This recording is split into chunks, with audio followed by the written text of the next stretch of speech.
Earlier this year, I went to my first music festival, and I loved it. I saw some of my favourite bands play live, and I was in a field of at least 20,000 goth girls for 4 days. And while that was great, the best thing I saw all weekend was a certain leak of information. A leak containing the trailers for 2 upcoming Persona games. And while Persona 3 Reload looks great, my tastes lie elsewhere. That's what I'm talking about! That's why he's the MVP! That's why he's the GOAT! The GOAT! Last year, I played Persona 5 Royal, and it's my favourite video game of all time. It's difficult to describe how much I love this game, even if I tried to for almost 20 minutes in another video that I think you should definitely watch if you haven't already. And when I finished the game, I just sat there rewatching the opening cutscene while slowly coming to the realisation that I'll never be able to have this experience for the first time again. The recent reveal of Persona 5 Tactica reminded me of how many other experiences I can have in this world and with these characters.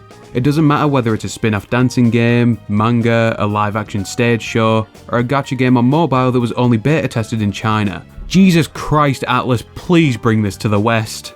After evaluating my options, I think the best experience to move on to is the canonical sequel to the original game, Persona 5 Strikers.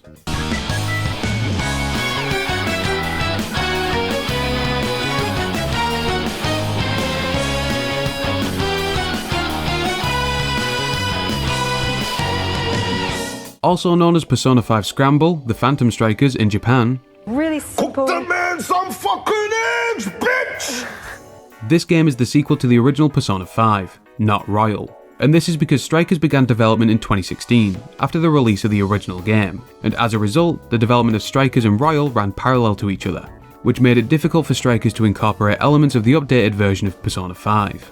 So unfortunately, none of Royal's additions are present in Strikers. Isn't Yoshizawa part of the Phantom theme? Strikers does introduce its own new cast members, but it's still a shame that some fan favourites can't appear here. On the plus side, Yoshizawa and Akechi are both coming to Persona 5 Tactica later this year. To be honest, my headcanon is just that Yoshizawa is too busy with gymnastics competitions to meet up with the rest of the Phantom Thieves during the summer. Strikers was released in Japan for PS4, PC and Nintendo Switch in February 2020, with a global release coming 1 year later. I always found it quite strange that they released it on consoles that, at the time, couldn't play the game that Strikers followed on from. I know this has happened before, like the Persona 4 fighting game releasing on the Xbox 360, a console that has never touched Persona before. The year between the Japanese and global releases was there to give the game time to be dubbed in different languages, but unfortunately, the pandemic that swept the globe in 2020 had something to say about that. While we were all trying to stay sane while being locked up with our families and clapping for the NHS instead of the government giving them a halfway decent wage, the voice cast were recording their lines remotely thanks to Atlas sending them recording equipment. And knowing that, all I can think of is Xander Mobus sat in a cupboard reciting the names of every single Persona in the game. I really appreciate this commitment to providing for the non-Japanese Persona fans during tough times, but this situation explains why some characters, Yusuke in particular, can have quiet dialogue at times during the game. It wouldn't be an issue if we could just change the sound mixing in the settings, but that's not an option. This by no means ruins the game, it's just something I noticed during my playthrough. I'm going to move on to more specific details of Strikers now, and as a result, there will be pretty heavy spoilers for the gameplay and story of the game from this point onwards. I want to start by talking about the gameplay, as it's quite a shift from the original Persona 5. All mainline Persona games are turn-based RPGs, and the spin-off or side games tend to change the genre. There are fighting games like Persona 4 Arena, dancing games like Persona 3 Dancing in Moonlight, and dungeon crawls like Persona Q Shadow of the Labyrinth. Persona 5 Strikers is a hack and slash game, adding another genre to Persona's repertoire. The game was developed by several developers, including the original developer of Persona 5, P Studio, and a studio extremely familiar with hack and slash games, Omega Force. Omega Force has developed several games in this genre, the most notable of these being the Dynasty Warriors series. They're also familiar with producing hack and slash spin-off games of other franchises, such as the Hyrule Warriors and One Piece Pirate Warriors series. Have some more chicken. Have some more pie. You may be thinking that the genre change means that Strikers loses a lot of Persona's DNA, but rest assured that this game is Persona through and through. Mechanics like the attribute system, Persona fusion, knockdowns, baton passes and all-out attacks are all here, but they've been tweaked to fit the brand new playstyle of Strikers, and honestly, I think they all work really well. Strikers also brings its own new mechanics to the table. Futaba is finally able to get in on the action with hacking battles. There are some areas that need to be hacked into, so you need to defend Futaba from waves of enemies while she unplugs the enemy's Wi-Fi.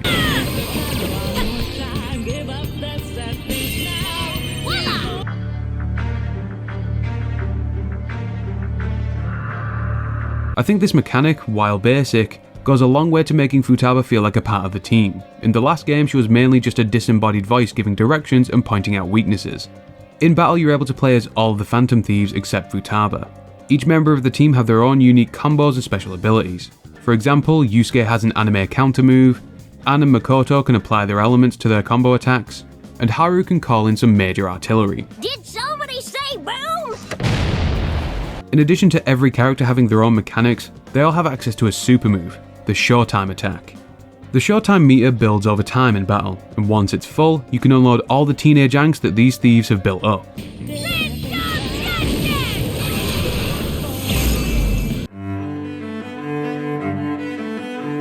By the end of my time with Strikers, I grew to really enjoy the gameplay.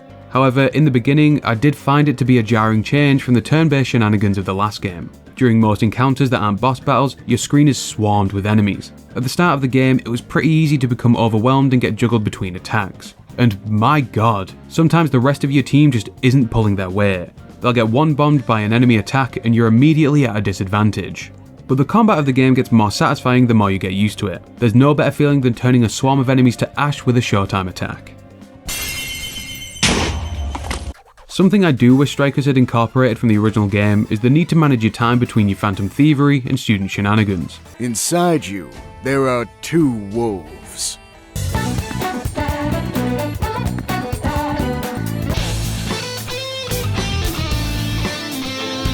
In Persona 5, you set deadlines with each story arc that you need to stick to, and all of your activities take up time. Dungeon crawling, increasing your social stats, spending time with confidants, all of these things consume time. And because of this, you need to be careful with how you prioritize your time. It somehow restricts you and gives you more freedom at the same time. You can take your time and savour the dungeon while also spending time with friends to get their confident bonuses. Or you can run through a palace in a single day and spend the rest of your time brewing coffee and hanging around at shady bars. The time management and calendar system were some of my favourite things about Persona 5. And while there's also a calendar in Strikers, it really doesn't mean anything. You can explore the current city you're based in and interact with characters, but it's nowhere near as in-depth as the previous game. I understand that Strikers has a much smaller scope than Persona 5, it's just a change that I wasn't overly fond of. I know these last few minutes make it seem like I didn't enjoy Strikers, but I 100% loved my time with it. These are just some comments that I had and I wanted to share. You shouldn't write off the game just based off these points of criticism. The story of Strikers takes place 4 months after the events of Persona 5. Joker returns to Tokyo for the summer holidays and is reunited with the Phantom Thieves and the Go. While out preparing for their summer plans, the Phantom Thieves find themselves in the metaverse once again, with innocent people's desires being stolen, causing havoc in the real world. I was annoyed when I played Persona 5 Royal last year, as my experience with the world's metaverse was painfully timed with the rise of NFTs.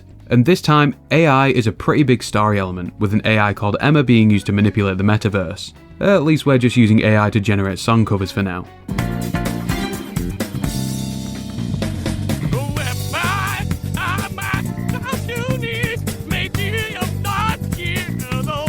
Unfortunately for the Phantom Thieves, the metaverse fuckery is taking place on a national scale. So the Phantom Thieves spend their summer on a road trip, visiting towns that have been affected by the metaverse. Just like how the gameplay twist elements of the original game, the story uses the mechanics of the world of Persona 5 to create a brand new experience. Instead of infiltrating palaces and stealing the ruler's treasure, Strikers has the Phantom Thieves breaking into jails to take back the stolen desires of the masses. Jails are brand new metaverse constructs, and their purpose is to trap monarchs, the people that have been granted the ability to steal desires for their own gain. I'm going to jail! While infiltrating the jails, you learn more about the monarch's past, and it turns out that they're all motivated, and by extension trapped, by their past trauma. I killed my father, and I lied to escape the punishment. My favourite example of this is Mariko Hyodo, a politician in Sapporo who's stealing people's desires to make them vote her into a position of power. She's determined to prevent another incident following the tragic death of a 9-year-old girl that occurred as a result of cutting corners and government corruption. I've noticed that some monarchs somewhat represent how some of the Phantom Thieves could have turned out if they hadn't found the group of friends that they have now. Alice is a popular fashion model who's manipulating people because she was bullied at Shujin Academy, similar to how Anne is currently a model, and she was shunned at school before meeting Ren and Ryuji. Natsume is a famous author who's struggling to escape the shadow of his famous grandfather, while this connection is being exploited by his publisher. He reminds me of how Yusuke is an incredible artist, but he was exploited by his former teacher Madarame. and Mariko's cold and ruthless treatment of her employees is similar to how Haru's father viewed his workers in Okumura Foods. If she remained in her initial situation, Haru could have become just as twisted. These small details make the Phantom Thieves feel even more important to each character within the group, and I think it's a great representation of how the people we surround ourselves with influence the person we eventually become. I really enjoyed the story of Strikers for the majority of the game. However, I think the final arc is far too similar to the final arc of the last game. The metaverse begins to encroach on the real world and the Phantom Thieves have a brand new god to kill. It feels like a much less effective rehash of the God of Control from the original game. The structure of the narrative here is a lot more linear than that of the original game, and while I think that can be detrimental in some cases, I think it actually benefits the story of Strikers. In the original game, I felt that Haru's introduction and development were overshadowed by Morgana's tantrum and terrible Sasuke impression, but her story arc with Mariko really demonstrates her growth from the timid girl we were introduced to in Persona 5. This story structure means that characters can be properly fleshed out without the player needing to actively seek out their confidant missions, with the time management system of the last game making this difficult in some cases. In addition to developing already existing characters, Strikers bring some brand new faces to the world. The Phantom Thieves gain 2 brand new members in Zenkichi and Sophia. Zenkichi is a police officer who's tasked with catching the person behind the new wave of mental shutdowns. He has to team up with the Phantom Thieves to achieve his goal, despite the fact that they're prime suspects in the case. It's nice to see his respect for the team grow as the game goes on, and eventually he lends a hand to the thieves by offering to drive in place of Makoto, and in other ways. And even though the Phantom Thieves are technically massive criminals, Zenkichi's daughter Akane is absolutely obsessed with them, and I think the way this element is incorporated later in the game is great. Every element is covered by a certain member of the Phantom Thieves, except Bless, but luckily Sophia has this covered.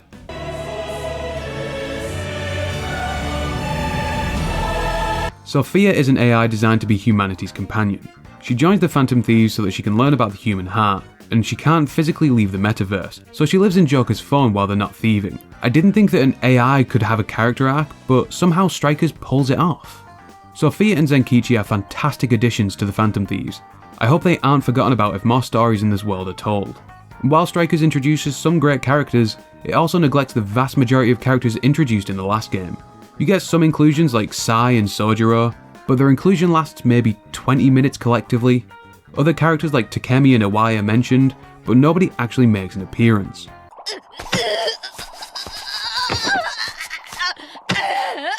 It makes sense that they weren't included, since the story doesn't stay in Tokyo for very long, and the size of the role would make it difficult to justify including the characters in the first place. I can't talk about Persona without talking about the music.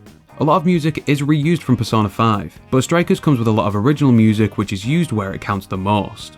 Each jail has its own theme, and the brand new original battle music is used in combination with new covers of the previous battle themes to great effect.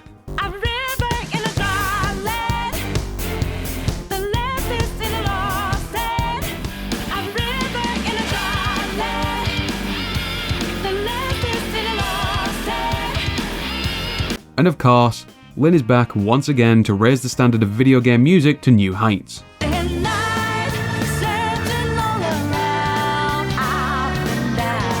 When I started the game, I was worried that I wouldn't like it as much as my last experience in the world of Persona 5, but as soon as Joker walked into LeBlanc, I felt like I was home. Persona 5 Strikers is a fantastic continuation of the Phantom Thief story that presents a new adventure in the same world without it feeling like a carbon copy. The brand new characters and gameplay shift make it feel like a breath of fresh air. I think it's a no-brainer if you enjoyed Persona 5, and it's the best way to prepare for Persona 5 Tactica, which is coming out in a few months. 8 out of 10. You owe it to yourself as a fan of Persona 5 to give this a try.